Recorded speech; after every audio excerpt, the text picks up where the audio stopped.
کہ کسی بھی قوم پر کوئی بھی مصیبت، کوئی بھی پریشانی، کوئی بیماری کیوں آتی ہے؟ اگر کسی قوم پر کوئی مصیبت آئی، کوئی پریشانی آئی، کوئی بیماری آ گئی، وہ بیماری اس قوم پر کیوں آئی، کیسے ٹلے گی؟ بیماری ٹلنے کا راستہ کیا ہے؟ بہت پوائنٹ کی بات ہے۔ مصیبت آئی تو کیوں، اور مصیبت وہ جائے گی، ختم ہوگی یا نہیں؟ اگر وہ مصیبت ختم ہوگی تو کس طرح سے ختم ہوگی؟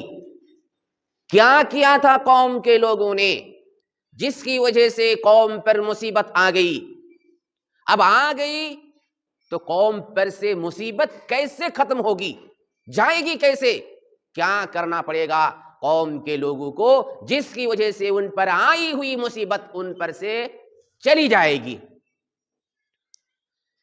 شریعت مطہرہ میں محمد الرسول اللہ صلی اللہ علیہ وسلم کی شریعت میں ہر چیز کا حل موجود ہے، بس ہمیں اپنانے کی ضرورت ہے، اس پر چلنے کی ضرورت ہے، جانکاری لینے کی ضرورت ہے، اور اسی کے مطابق اگر ہم چلیں کوئی بھی مصیبت نہیں آئے گی۔ اگر آ جاتی ہے اس طریقے کے مطابق ہم مصیبت کو اللہ رب العالمین کی مدد سے اور توفیق سے اس مصیبت کو دور کر سکتے ہیں۔ اللہ رب العالمین ہم سے اس مصیبت کو لے جا سکتا ہے، دور کر سکتا ہے۔ اگر آپ تلاش کریں محمد الرسول اللہ صلی اللہ علیہ وسلم کی شریعت میں، آپ کو پتا چلے گا کہ کسی بھی قوم پر اگر مصیبت آئی ہے تو اللہ رب العالمین کے دین پر نہ چلنے کی وجہ سے، دین سے دور ہو جانے کی وجہ سے، رب کے پیغام کو، رب کی شریعت کو پس پشت ڈال دینے کی وجہ سے کسی بھی قوم پر مصیبت آئی، چاہے بیماری کی شکل میں ہو یا تباہی و بربادی کی شکل میں ہو،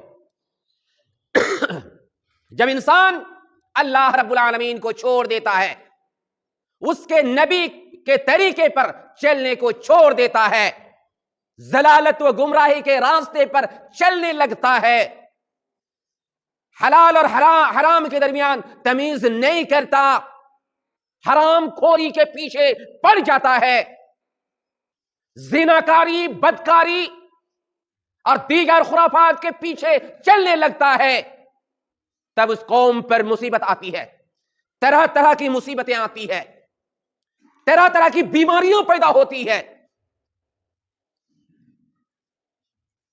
جی یہ میں نہیں کہتا، محمد رسول اللہ صلی اللہ علیہ وسلم خود فرماتے ہیں۔ ایک حدیث میں آپ کے سامنے پیش کر دیتا ہوں جو حدیث کی مختلف کتابوں کے اندر موجود ہے، اور یہ حدیث سند کے اعتبار سے بالکل ٹھیک ٹھاک ہے۔ لم تظہر الفاحشۃ فی قوم قط حتی یعلنوا بها الا فشا فیہا الطاعون والاوجاع،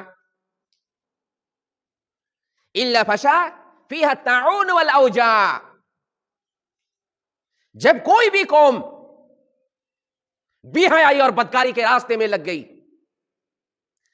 ظاہری طور پر اس بدکاری میں وہ لگ گئی تو اس میں بڑی بڑی بیماریاں پیدا ہوئی، طاعون جیسے خطرناک بیماری پیدا ہو گئی، نئی نئی بیماریاں پیدا ہو گئی، ایسی بیماری لم تکن مزت جو کبھی پہلے تھی ہی نہیں، ایسی ایسی بیماریاں پیدا ہو گئی اس قوم کے اندر۔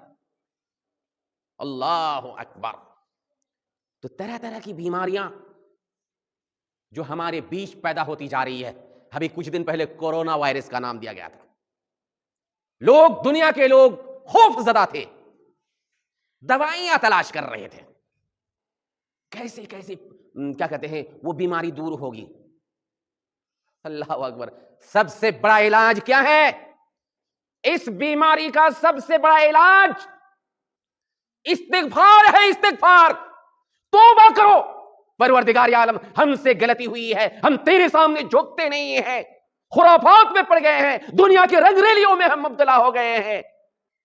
اب نہیں کریں گے ایسا, اب ایسا نہیں کریں گے. تیرے سامنے ہی گڑ گڑائیں گے, تیرے سامنے ہاتھ پھیلائیں گے, تیرے سامنے سرو سجود ہوں گے, تیری ہی عبادت کریں گے, تیرے سامنے جھکیں گے, تیرے سامنے اپنی ناک کو رگڑیں گے. یہ علاج ہے سب سے بڑا. اور پکار, دعا, گڑ گڑائیں گے تو تیرے سامنے, ہاتھ پھیلائیں گے تو تیرے سامنے. یہ سب چھوڑ کر کے کیا کرتے ہیں؟ دوائیاں صرف تلاش کرتے ہیں. اس سے پہلے ہم لوگوں نے دیکھا, اور ہمارے بزرگوں نے جو ہم لوگوں سے بہت زیادہ عمر میں بڑے ہیں, جب کوئی بیماری آتی تھی تو لوگ کیا کرتے تھے؟ ٹین بجایا کرتے تھے. ادھر جو ہے ٹین بجا رہے ہیں کچھ لوگ, ادھر جو ہے ٹین بجا رہے ہیں کچھ لوگ, ادھر ٹین بجا رہے ہیں کچھ لوگ. گاؤں کے ایک سرے سے شروع کرتے تھے اور دوسرے سرے پر انتہا پر جا کر کے ختم کر دیتے تھے. ہو ہا ایسے چلایا کرتے تھے. بیماری کو بھگانے کا یہ کوئی علاج ہے؟ یہ طریقہ ہے بیماری کو بھگانے کا؟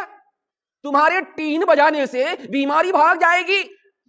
یہ بھی ہم نے دیکھا ہے کہ کچھ لوگ کہا کرتے تھے کہ صدقات نکالو, صدقات نکالو, چاول دو. ابھی جو ہے یہ بھی سننے میں آیا کہ گاؤں میں بیماری آئی ہے تو چاول اٹھاؤ اور کیا کرو, پتہ نہیں کیا کریں گے, نہیں کریں گے. اس سے بیماری بھاگے گی؟ یہ علاج ہے؟ نہیں پتا. علماء کرام سے ملو, آئی ہوئی مصیبت کیسے ہم سے ٹلے گی, طریقہ کیا ہے. منمانی علاج تلاش نہ کرو. تو سب سے بڑا علاج کیا ہے مصیبت سے بچنے کا؟ توبہ استغفار, توبہ استغفار. رب کے سامنے گڑ گڑانا, اللہ رب العالمین کی عبادت و بندگی میں لگ جانا, اللہ ہی سے کہنا ہے اللہ یہ مصیبت آئی ہے اسے ہٹا. ہٹ گئی. آئیے کچھ مثالیں میں آپ کے سامنے پیش کر دیتا ہوں. آپ پڑھتے جائیں قرآن شریف, اور خاص طور پر سورۃ الانبیاء پڑھتے جائیں. حضرت ابراہیم علیہ السلام کو نمرود نے آگ میں ڈالنے کی کوشش کی, اور بخاری میں بھی یہ حدیث مل جائے گی آپ کو. ابراہیم علیہ السلام کو جب آگ میں ڈالا جا رہا تھا, ڈالے جانے سے پہلے حضرت ابراہیم علیہ السلام نے کیا کیا تھا؟ حسبی اللہ و نعم الوکیل, یہ دعا پڑھی تھی. اللہ جو کہ میرا رب ہے, وہی میرا کار ساز ہے, وہی میری بگڑی بنانے والا ہے. کام بگڑ چکا, کام بگڑ چکا. نمرود نے میرا کام بگاڑ دیا, مجھے آگ میں ڈالنے جا رہا ہے نمرود, آگ میں اب مجھے ڈال دے گا, لیکن اللہ رب العالمین بچانے والا ہے, بچانے والا ہے. حضرت ابراہیم نے کس کو پکارا؟ رب کو پکارا. اللہ رب العالمین نے آگ سے کہا یا نار کونی بردا و سلاما علی ابراہیم, اے آگ تو ٹھنڈی ہو جا اور شانتی کا باعث بن جا. کس کے لیے؟ ابراہیم کے لیے. نمرود نے کوشش کی جلا ڈالیں گے, پکارا حضرت ابراہیم علیہ السلام نے اپنے رب کو, اور رب نے آگ کو ٹھنڈی کر دیا. حضرت ابراہیم علیہ السلام کچھ دن کے بعد مفسرین لکھتے ہیں بعد ایام, چند دنوں کے بعد اس آگ کے اندر سے باہر نکل آئے. کتنی بڑی آگ لگائی گئی تھی حضرت ابراہیم علیہ السلام کو مار ڈالنے کے لیے. کون؟ نمرود. مصیبت تھی نا. حضرت ابراہیم مصیبت سے کیسے بچے؟ رب کو پکارا. وہی سورۃ الانبیاء پڑھیے, سورۃ الانعام پڑھیے, حضرت ایوب علیہ السلام کا واقعہ آئے گا. ایوب علیہ السلام کا واقعہ آئے گا. بہت بڑی بیماری میں مبتلا ہو گئے, بہت بڑی بیماری میں مبتلا ہو گئے. حضرت ایوب علیہ السلام نے کیا کیا؟ رب ہی کو پکارا. وَأَيُّوبَ إِذْ نَادَى رَبَّهُ أَنِّي مَسَّنِيَ الضُّرُّ وَأَنْتَ أَرْحَمُ الرَّاحِمِينَ فَاسْتَجَبْنَا لَهُ فَكَشَفْنَا مَا بِهِ مِنْ ضُرٍّ. بہت بڑی بیماری لاحق ہو گئی حضرت ایوب علیہ السلام کو. پریوار کے لوگوں نے بھی ساتھ چھوڑ دیا, اس لیے کہ لمبے زمانے تک آپ بیمار تھے, بیماری بھی خطرناک تھی. حضرت ایوب علیہ السلام نے رب کو پکارا، رب کو پکارا. کیا پکارا؟ پروردگار عالم مجھے تکلیف لاحق ہوئی ہے، خطرناک بیماری ہو گئی ہے، میں پریشان ہوں بیماری کی حالت میں، اور تو سب سے بڑا مہربان ہے، میں تیرا بندہ، میں بیمار پریشانی میں مبتلا ہوں، اور تو بڑا مہربان ہے. مطلب اشارہ کیا تھا؟ ٹھیک کر دے اللہ، ٹھیک کر دے. اللہ رب العالمین نے فرمایا فاستجبنا لہ، ہم نے ان کی پکار سن لی، یعنی ایوب کی پکار سن لی، یعنی دعا قبول کر لی. فکشفنا ما بہ من در، جو تکلیف انہیں تھی اسے ہم نے ہٹا دیا، ٹھیک ہو گئے. پریشانی بیماری کی حالت میں رب کو پکارا، ڈھول دھماکہ نہیں بجائے، ڈھول دھماکہ نہیں بجائے. سمجھ رہے؟ بیماری کی حالت میں کیا کرنا ہے؟ آپ بیمار ہیں، آپ کو پکارنا ہے، بتاشا نہیں بانٹنا ہے، اور کچھ نہیں کرنا ہے، چاول چندہ نہیں کرنا ہے، اور کچھ نہیں کرنا ہے. سب سے پہلے اپنے رب کو یاد کیجئے، اپنے رب کو پکاریے، توبہ استغفار کیجئے. سمجھ رہے؟